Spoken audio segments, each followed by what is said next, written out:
कृष्णा। संगीता धर्म सागर परिवार से जुड़े सभी भक्तजनों का दिल से बहुत बहुत स्वागत है। गुरुवार के दिन देवी लक्ष्मी जी की पूजा और व्रत का विधान है। मान्यता है कि इस दिन श्री महालक्ष्मी माता की पूजा करने से और कथा सुनने से धन की बरसात होती है, घर में सुख समृद्धि का वास होता है और श्री महालक्ष्मी की कृपा से दुख दरिद्रता का नाश होता है और सभी मनोकामनाएं पूर्ण होती हैं। आज के इस वीडियो में आप सुनेंगे महालक्ष्मी व्रत की बड़ी ही पावन तथा पौराणिक व्रत कथा। श्री महालक्ष्मी माता के अनेक रूप तथा नाम हैं। श्री महालक्ष्मी को पार्वती, सिंधु कन्या, महालक्ष्मी, लक्ष्मी, राजलक्ष्मी, गृहलक्ष्मी, सावित्री, राधिका, रसेश्वरी, चंद्रा, गिरिजा, पद्मा, मालती, सुशीला आदि नामों से जाना जाता है। इस तरह हम महालक्ष्मी व्रत कथा का शुभारंभ करते हैं। जय श्री गणेश। द्वापर युग की बात है। सौराष्ट्र में उस समय भद्रश्रवा नाम के एक राजा हुआ करते थे। वह बड़े ही पराक्रमी राजा थे। 4 वेद, 6 शास्त्र और 18 पुराणों का उन्हें ज्ञान था।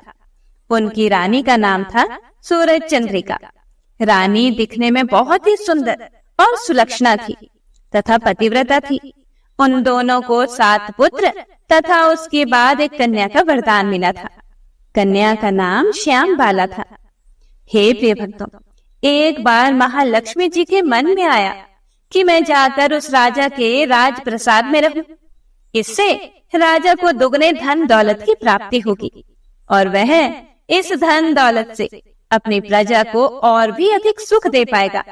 अगर मैं किसी गरीब के घर रही और उसे धन दौलत प्राप्त हो गई तो वह तो स्वार्थी की तरह केवल अपने ऊपर ही खर्च करेगा। यह सोचकर श्री महालक्ष्मी जी ने बूढ़ी ब्राह्मणी का रूप धारण किया और हाथ में लाठी लिए हुए लाठी के सहारे सहारे रानी के द्वार पर पहुंच गई। मां लक्ष्मी ने बूढ़ी औरत का रूप धारण कर रखा था, फिर भी उनके माथे पर देवी का तेज सा था। उन्हें देखते ही एक दासी सामने आई और बूढ़ी ब्राह्मणी को प्रणाम किया। उसके बाद उनका नाम, धाम, काम सब कुछ पूछ डाला। बूढ़ी ब्राह्मणी का रूप धारण किए हुए लक्ष्मी माता ने कहा कि हे बालिके, मेरा नाम कमला है और मेरे पति का नाम भुवनेश है। हम द्वारिका में रहते हैं। तुम्हारी रानी पिछले जन्म में एक वैश्य की पत्नी थी। वह वैश्य बहुत गरीब था और दरिद्रता के कारण हर रोज उनके घर में लड़ाई झगड़े होते थे तथा उसका पति प्रतिदिन उसे मार पीट किया करता था। इन बातों से तंग आकर वह घर छोड़कर चली गई तथा वन में खाली पेट भटकने लगी। उसकी इस दुर्दशा पर मुझे दया आ गई। तब मैंने उसे सुख संपत्ति देने वाली श्री महालक्ष्मी जी की कथा सुनाई और मेरे कहने पर उसने श्री महालक्ष्मी जी का व्रत किया और महालक्ष्मी जी व्रत करने से मां लक्ष्मी की उस पर कृपा हुई, जिससे उसकी गरीबी दूर हो गई। उसका घर संसार, दौलत, संपत्ति, संतति आदि से भर गया। दोनों पति पत्नी एक साथ प्रेम पूर्वक रहने लगे। अपने जीवन के समस्त सुखों को भोगते हुए अंत में वे परलोक सिधार गए। हे प्रिय भक्तों, लक्ष्मी व्रत करने के कारण वे लक्ष्मी लोक में रहे। उन्होंने जितने साल महालक्ष्मी का व्रत किया उतने हजारों साल उन्हें सुख भोग मिला और अब इस जन्म में उसका जन्म राजघराने में हुआ है, परंतु वह श्री महालक्ष्मी का व्रत करना भूल गई है। मैं उसको यही याद दिलाने आई हूँ। बूढ़ी माई की बात सुनकर दासी ने उन्हें फिर से प्रणाम किया तथा श्री महालक्ष्मी जी का व्रत किस तरह से किया जाता है इसके बारे में बुढ़िया ब्राह्मणी से पूछा तो बुढ़िया माई का रूप धरे लक्ष्मी माता ने दासी को व्रत की सारी विधि बताई। तब बूढ़ी ब्राह्मणी से व्रत की सारी विधि और महिमा जानकर दासी माता को प्रणाम करके रानी को बताने के लिए अंदर चली गई। हे प्रिय भक्तों, राज वैभव में रहते हुए रानी को अपने ऐश्वर्य का बहुत ही घमंड था। संपत्ति तथा अधिकार की वजह से वह पूजा पाठ और व्रत से विमुख हो गई थी। दासी द्वारा बताई गई बुढ़िया ब्राह्मणी की बातें सुनकर वह तो आग बबूला होकर द्वार पर आकर बुढ़िया रूपी श्री महालक्ष्मी पर बरस पड़ी। उसे यह मालूम नहीं था कि जो यहाँ पर बुढ़िया का रूप धारण करके आई है वह स्वयं माँ लक्ष्मी है। परंतु रानी का इस कदर रूखा बर्ताव देखकर, अपना अनादर देखकर माता ने वहां ठहरना ठीक नहीं समझा, तो वे वहां से चल पड़ी। रास्ते में उन्हें राजकुमारी श्याम बाला मिली, तो उन्होंने श्याम बाला को सारी बात बताई। तब श्याम बाला ने अपनी माँ की तरफ से माफी मांगी, तो माता को उस पर दया आ गई। उसने श्याम बाला को श्री महालक्ष्मी व्रत के बारे में बताया। तब श्याम बाला ने उस बूढ़ी ब्राह्मणी के कहे अनुसार पूरी श्रद्धा से महालक्ष्मी का व्रत रखा, तो व्रत के प्रभाव से राजा सिद्धेश्वर के सुपुत्र मालाधर से उसका विवाह हो गया। वह धन दौलत ऐश्वर्य वैभव से मालामाल हो गई। पति के साथ ससुराल में आनंद से रहने लगी, और दूसरी तरफ उसके मायके में उसकी माँ पर महालक्ष्मी का प्रकोप हुआ। राजा का सारा कारोबार नष्ट हो गया, और यहाँ तक कि उनके खाने के भी लाले पड़ गए। ऐसी हालत में एक दिन रानी ने राजा से कहा कि हमारा दामाद इतना बड़ा राजा है, धनवान है, ऐश्वर्यशाली है, क्यों ना उसके पास जाया जाए और अपना हाल उसे बताएं, वह हमारी जरूर मदद करेगा। रानी की बात सुनकर राजा भद्रश्रवा दामाद के पास जाने के लिए रवाना हो गए। राज्य में पहुंचकर एक तालाब के किनारे थोड़ी देर विश्राम करने के लिए ठहरे। तालाब से पानी लेने आती जाती दासियों ने उन्हें देखा। उन्होंने बड़ी ही विनम्रता से पूछताछ की, तो उन्हें मालूम हुआ कि ये तो रानी श्याम बाला के पिता हैं। तो वे दौड़ती हुई रानी के पास गई और सारी बात रानी को बताई।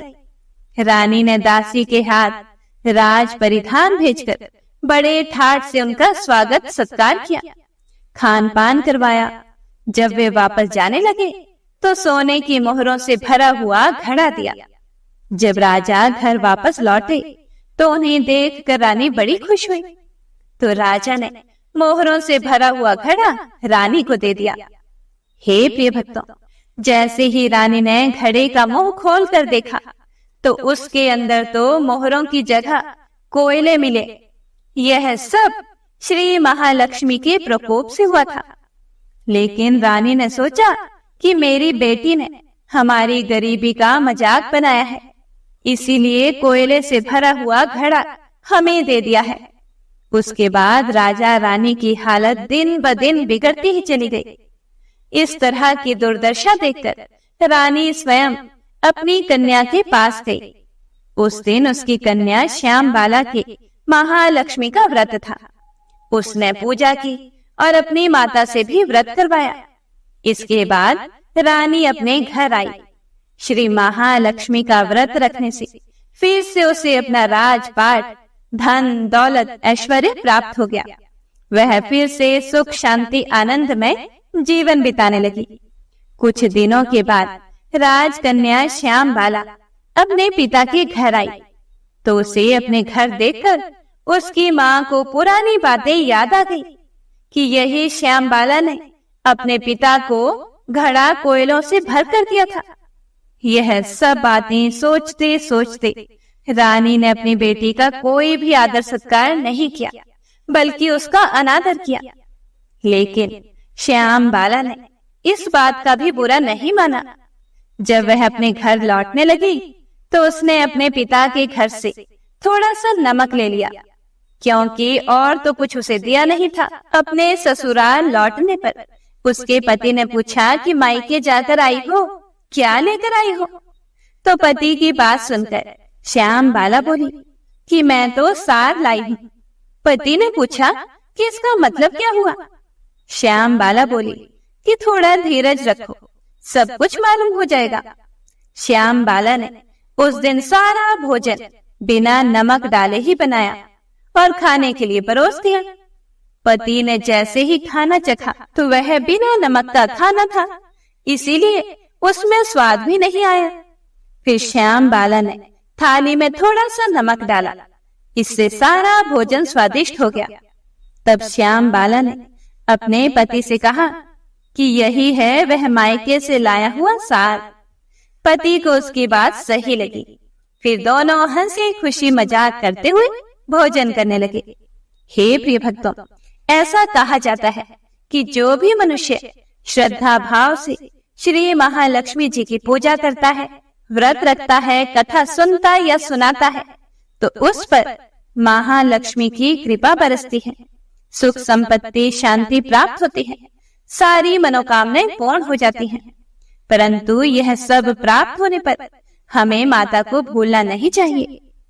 हे लक्ष्मी माता, जैसा श्याम बाला को दिया वैसा सबको देना, और अगर कहानी में कोई भूल चूक हुई हो तो क्षमा करना, अपने भक्तों की सारी मनोकामनाएं पूरी करना।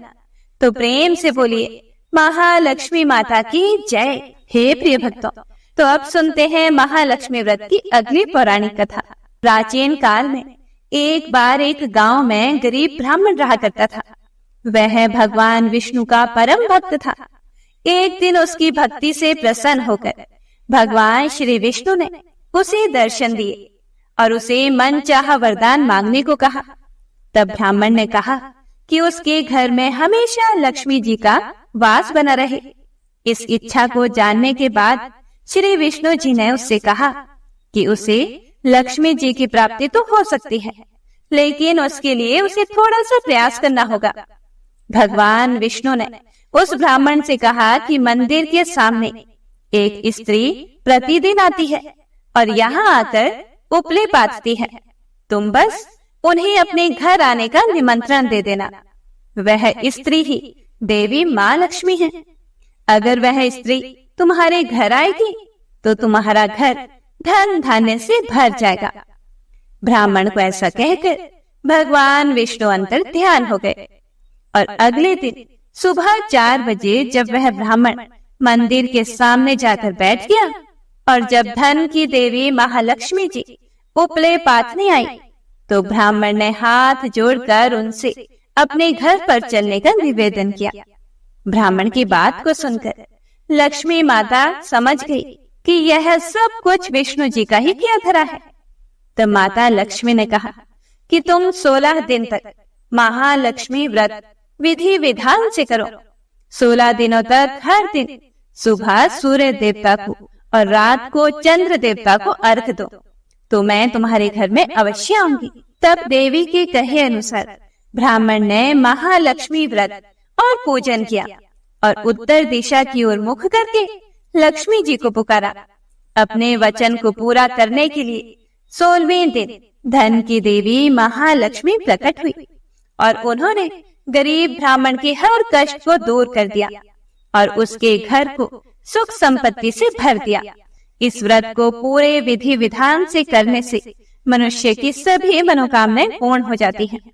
हे माँ लक्ष्मी, इस कथा को कहने, सुनने और हुंकारा भरने वाले सभी भक्तों के घर धन धान्य के भंडार भरना। आपने जैसे उस ब्राह्मण देवता के घर धन के भंडार भरे, उसका कष्ट दूर किया, ऐसे ही इस कथा को कहने, सुनने और हुंकारा भरने वाले सभी भक्तों के कष्ट दूर करना। जय माता दी। हे प्रिय भक्तों, तो आइए अब माता लक्ष्मी, विष्णु भगवान और गणेश जी की बड़ी ही पावन कथा को सुनते हैं। आज के दिन इस कथा को अवश्य ही सुनना चाहिए। पौराणिक कथा के अनुसार बहुत समय पहले की बात है। भगवान विष्णु का विवाह लक्ष्मी जी के साथ सुनिश्चित हो गया। अब विवाह की तैयारियां भी होने लगी। खूब धूमधाम से विवाह की तैयारियां हो रही थी। सभी देवताओं को निमंत्रण भेजे गए, लेकिन गणेश जी को निमंत्रण नहीं दिया गया था। कारण जो भी रहा हो, अब भगवान विष्णु की बारात जाने का समय आ गया। सभी देवतागण अपनी पत्नियों के साथ विवाह समारोह में आए।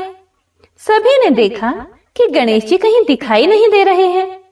तब वे सभी आपस में चर्चा करने लगे कि गणेश जी कहीं दिखाई नहीं दे रहे। क्या गणेश जी को न्योता नहीं भेजा गया, या स्वयं गणेश जी ही किसी कारण नाराज होकर विवाह में नहीं आए होंगे? आपस में वे सभी चर्चा करने लगे। सभी को इस बात पर आश्चर्य होने लगा। किसी को कोई जवाब नहीं मिला तो तभी सभी ने सोचा कि क्यों ना भगवान विष्णु से ही इसका हम कारण पूछ लें। विष्णु भगवान से पूछने पर विष्णु भगवान ने कहा कि हमने गणेश जी के पिता भोलेनाथ महादेव को न्योता भेजा है। यदि गणेश जी अपने पिता के साथ आना चाहते हैं तो आ जाते, अलग से न्योता देने की आवश्यकता भी नहीं थी। दूसरी बात यह है कि उनको 1.25 मन मूंग, 1.25 मन चावल, 1.25 मन घी और 1.25 मन लड्डू का भोजन दिन भर के लिए चाहिए। यदि गणेश जी नहीं आएंगे तो कोई बात नहीं, दूसरे के घर जाकर इतना सारा खाना पीना अच्छी बात भी नहीं होता। अभी वे सभी यह चर्चा ही कर रहे थे कि किसी ने सुझाव दिया, यदि गणेश जी आ भी जाएं तो उनको द्वारपाल बनाकर बैठा देंगे कि आप घर का ध्यान रखना। आप तो चूहे पर बैठकर धीरे धीरे चलोगे तो बारात से बहुत पीछे रह जाओगे। यह सुझाव सबको पसंद भी आ गया, तो भगवान विष्णु ने अपनी सहमति दे दी। अब नारद भगवान को किसी तरह से गणेश जी को बुलाने के लिए भेजा गया।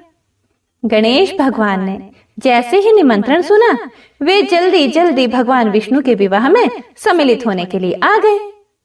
अब जब समारोह में गणेश जी उपस्थित हो ही गए, तो जैसा कि सभी देवी देवताओं ने मिलकर विचार विमर्श किया था, तो गणेश भगवान को किसी तरह से समझा बुझाकर घर की रखवाली करने के लिए बैठा दिया गया। अब बारात चल दी, सभी देवी देवता बारात के साथ चल दिए। तब नारद जी ने देखा कि गणेश जी तो दरवाजे पर ही बैठे हुए हैं, तो वे गणेश जी के पास गए और उनसे रुकने का कारण पूछने लगे। नारद जी ने पूछा, क्या बात है गणेश जी, आप द्वार पर इस तरह से क्यों बैठे हो? विष्णु जी ने तो आपको अपने विवाह में सम्मिलित होने के लिए बुलाया था, वे आपको अपने साथ बारात में लेकर नहीं गए? कहीं ऐसा तो नहीं वह आपको अपने घर का द्वारपाल बनाकर यहाँ छोड़कर चले गए हो? गणेश भगवान को सारी बात समझ में आई, तो वह बहुत ही क्रोधित होकर कहने लगे, नारद जी, तब तो भगवान विष्णु ने मेरा बहुत बड़ा अपमान किया है। नारद मुनि तो सारा हाल जानते थे कि गणेश भगवान के बिना तो विष्णु भगवान की बारात आगे जा ही नहीं सकती थी। तब नारद जी गणेश भगवान को कहने लगे कि अगर आप अपनी मूषक सेना को आगे भेज दें तो वह रास्ता खोद देंगे, जिससे कि सभी वाहन धरती में धंस जाएंगे। तब तो विष्णु भगवान को आपको सम्मान पूर्वक अपनी बारात में बुलाना ही पड़ेगा। अब भला किस बात की देरी थी? अब तो गणेश जी ने अपनी मूषक सेना को जल्दी से आगे भेज दिया और सेना ने जमीन खोद दी। जब बारात वहां से निकली तो रथों के पहिए धरती में धंस गए। लाख कोशिश करने के बावजूद भी पहिए नहीं निकले। सभी ने अपने अपने उपाय किए, फिर भी पहिए तो निकल नहीं पाए बल्कि टूट गए। अब किसी की समझ में नहीं आ रहा था कि अब क्या किया जाए। तब नारद जी, जो विष्णु भगवान की बारात में पहुंच चुके थे, उन्होंने कहा, आप लोगों ने गणेश जी का अपमान करके अच्छा नहीं किया। यदि उन्हें मनाकर लाया जाए तो आपका कार्य सिद्ध हो सकता है और यह संकट भी टल सकता है। तब शंकर भगवान ने अपने दूत नंदी को भेजा और नंदी ने किसी तरह से समझा बुझाकर गणेश जी को लेकर आए। तब गणेश जी का आदर सम्मान किया गया, उनकी पूजा की गई। तब कहीं जाकर रथ के पहिए निकले। पहिए तो निकल गए, लेकिन वह टूट फूट गए थे, तो उन्हें सुधारता कौन? पास के खेत में खाती मतलब कि किसान काम कर रहा था, तो उसे बुलाया गया। खाती अपना कोई भी कार्य प्रारंभ करने से पहले ओम श्री गणेशाय नमः कहता था, गणेश जी की वंदना करता था। अब जब सभी लोगों ने उससे निवेदन किया तो खाती ओम श्री गणेशाय नमः कहकर मन ही मन गणेश जी की वंदना करने लग गया और देखते ही देखते खाती ने सभी पहियों को ठीक कर दिया। पहियों को ठीक करने के बाद तब खाती कहने लगा, हे देवतागण, आपने सर्वप्रथम गणेश जी को नहीं मनाया होगा और ना उनकी पूजा की होगी, इसीलिए आप सभी के ऊपर यह संकट आया है। हम लोग तो मूर्ख और अज्ञानी हैं, फिर भी हम लोग सबसे पहले गणेश जी की पूजा करते हैं उनका ध्यान करते हैं। लेकिन आप लोग तो देवतागण हैं, फिर भी आप गणेश जी को कैसे भूल गए? अब आप लोग सबसे पहले गणेश जी का नाम लेकर जाएं, गणेश जी की जय बोलकर जाएं, तो आपके सारे काम बन जाएंगे और कोई भी संकट नहीं आएगा। ऐसा कहते हुए बारात वहां से गणेश भगवान को अपने साथ लेकर चल पड़ी और फिर धूमधाम से विष्णु भगवान का माता लक्ष्मी के साथ विवाह संपन्न हो गया और सभी सकुशल घर लौट आए। हे गणेश जी महाराज, कथा को सुनने वाले, सुनाने वाले और हुंकारा भरने वाले सभी भक्तजनों पर अपना आशीर्वाद बनाए रखना, सभी के कार्य सिद्ध करना। तो सभी प्रेम से बोलिए, गौरी पुत्र गणेश भगवान की जय, बोलिए लक्ष्मी नारायण भगवान की जय। हे प्रिय भक्तों, तो आइए अब लप्सी और तपसी की कहानी सुनते हैं। इस कहानी को हर व्रत कथा के साथ अवश्य ही सुनना चाहिए। इस कहानी को सुनने से ही आपके व्रत का पूर्ण पुण्य फल आपको प्राप्त होता है। यह एक पौराणिक लोक कथा है। इस कथा के अनुसार एक लप्सी था तथा एक तपसी था। तपसी सदैव भगवान की तपस्या में लीन रहता था और लप्सी रोजाना 1.25 सेर की लापसी बनाकर भगवान का भोग लगाकर खा लेता था। एक दिन वह दोनों लड़ने लगे। तपसी बोला, मैं रोजाना भगवान की तपस्या करता हूँ, इसीलिए मैं बड़ा हूँ। तो लप्सी बोला कि मैं रोज भगवान को 1.25 सेर लापसी का भोग लगाता हूँ, इसीलिए मैं बड़ा हूँ। तभी देव मुनि और परम वैष्णव ब्रह्मा जी के मानस पुत्र और महाज्ञानी नारद जी वहां से गुजर रहे थे।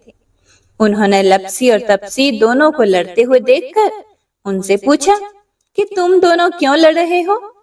तब तपसी ने खुद के बड़ा होने का कारण बताया और लप्सी ने अपने सर्वश्रेष्ठ होने का कारण बताया। उन दोनों की पूरी बात सुनकर महाचतुर भक्त शिरोमणि नारद जी बोले कि तुम दोनों का फैसला मैं कर दूंगा। दूसरे दिन लप्सी और तपसी नहाकर अपनी रोज की भक्ति करने के लिए गए तो नारद जी ने छुपकर 1.25 करोड़ की एक अत्यंत बहुमूल्य रत्न जड़ित और दुर्लभ मणियों से बनी अंगूठी उन दोनों के सामने रख दी। हे प्रिय भक्तों, तपसी की नजर जब अंगूठी पर पड़ी तो उसने चुपचाप अंगूठी उठाकर अपने नीचे दबा ली। लप्सी की नजर अंगूठी पर पड़ी लेकिन उसने ध्यान ही नहीं दिया और भगवान को भोग लगाकर लापसी खाने लगा। इसके बाद नारद जी उन दोनों के सामने आए तो दोनों ने हे नारद जी से पूछा, हे मुनि श्रेष्ठ, अब आप अपना निर्णय बताइए कि हम में से कौन बड़ा है, किसकी भक्ति श्रेष्ठ है। तो नारद जी ने तपसी से खड़ा होने को कहा। जब वह खड़ा हुआ तो उसके नीचे दबी अंगूठी उन्हें दिखाई पड़ी। नारद जी ने तपसी से कहा कि तपस्या करने के बाद भी तुम्हारी चोरी करने की आदत नहीं गई, इसीलिए लप्सी बड़ा है और तुम्हें तुम्हारी तपस्या का कोई भी फल नहीं मिलेगा। हे प्रिय भक्तों, तब तपसी बड़ा शर्मिंदा होकर नारद जी से माफी मांगने लगा। उसने नारद जी से पूछा कि मुझे मेरी तपस्या का फल कैसे मिलेगा। तब नारद जी ने उससे कहा कि यदि कोई गाय और कुत्ते की रोटी को नहीं बनाएगा, यदि कोई ब्राह्मण को भोजन करवाकर दक्षिणा नहीं देगा, तो उनके दान धर्म का फल, उन लोगों की पूजा का फल तुझे मिलेगा। यदि कोई सुहागिनी साड़ी के साथ ऊपरी अंगोछा का दान नहीं देगा, तो वह फल तुझे मिलेगा। यदि कोई दिए से दिया जलाए, तो वह फल भी तुझे मिलेगा। यदि कोई सारी कहानी सुने लेकिन तुम्हारी कहानी नहीं सुने, तो उसकी पूजा का फल भी तुझे मिलेगा। हे प्रिय भक्तों, उसी दिन से हर व्रत कथा कहानी के साथ लप्सी तपसी की यह कहानी भी अवश्य सुनी और कही जाती है। श्री लक्ष्मी चालीसा। मातु लक्ष्मी करी कृपा, करो हृदय में वास, मनोकामना सिद्ध करी, पूर्वहु मेरी आस। यही मोर अरदास, हाथ जोड़ विनती करूं, सब विधि करो सुवास। जय जननी जगदम्बिका, सिंधु सुता मैं सुमिरो तो ही, ज्ञान बुद्धि विद्या दो मोही। तुम समान नहीं कोई उपकारी, सब विधि पूर्वहु आस हमारी। जय जय जगत जननी जगदम्बा, सबके तुम ही हो अवलंबा। तुम ही हो घट घट के वासी, विनती यही हमारी खासी। जग जननी जय सिंधु कुमारी, दीनन की तुम हो हितकारी। विनवो नित्य तुम ही महारानी, कृपा करो जग जननी भवानी।